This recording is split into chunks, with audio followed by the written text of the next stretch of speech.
E vai ser ao som do Tupac esse vídeo, certo, irmão?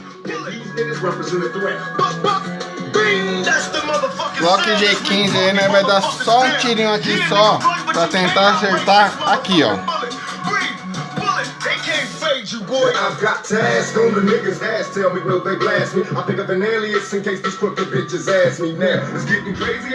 Tá certo? A arma que nós vai usar aqui, ó, tem duas, certo? Essa aqui é a P17, a Bima, certo? Isso aqui só faz um estraguinho só, 4.5. Mas não vai ser hoje não. Outro dia nós faz esse vídeo aí. Hoje nós vai fazer com essa Glock G15 Airsoft. Já tá municiado, ó, se liga. Vamos dar só um tirinho só, certo? Dá só um tirinho só ao som de Tupac, irmão. O cara é monstro, certo? IQIU.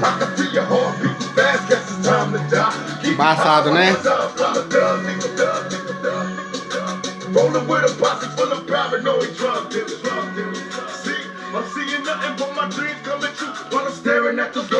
Então bora lá.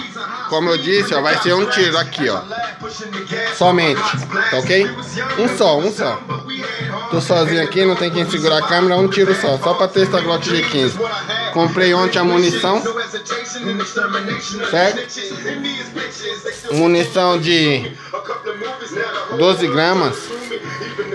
Meu, de longe faz curva pra caramba, não presta não, cara. Muito leve, não prestou não. Mas de pertinho assim não tem problema.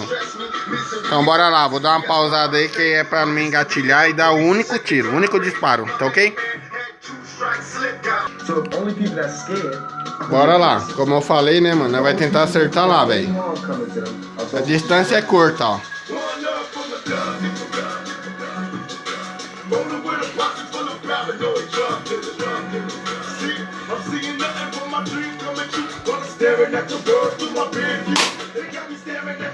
Errei feio. Não é minha melhor mão não, mano. Sou esquerdo, velho. Tô segurando a câmera. Agora curte o Tupac aí, seu Zé Ruela.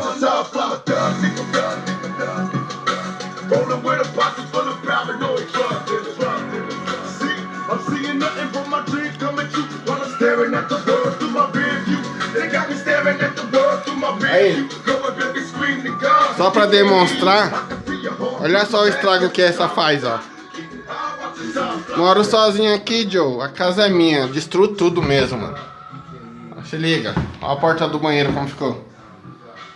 Ah, o cara vai falar, o cara é loucão. Loucão caramba, mano. A casa é minha. Eu que arrumo essa porra. Olha aí, ó. Tem onde atirar não, mano. Vou atirar no vizinho? Não vou. Atiro nas portas. Que é minha mesmo. Tudo estourada, velho. Com essa, ó. P17 Biman. Certo? Destrói tudo, cara. Nós destrói tudo, sem dó. Olha a Live Gold, ó. Onde tá? Olha por trás, se liga. O bagulho é estouro mesmo, velho. O bagulho destrói. Se tivesse arma de fogo, eu atirava aqui dentro também, que eu sou meio doido. Certo, mano? Aí, ó. E é isso aí, cara. Valeu. Essa é monstra. Essa é monstra. Da próxima nós vamos fazer um vídeo com essa aqui, tá bom? Valeu!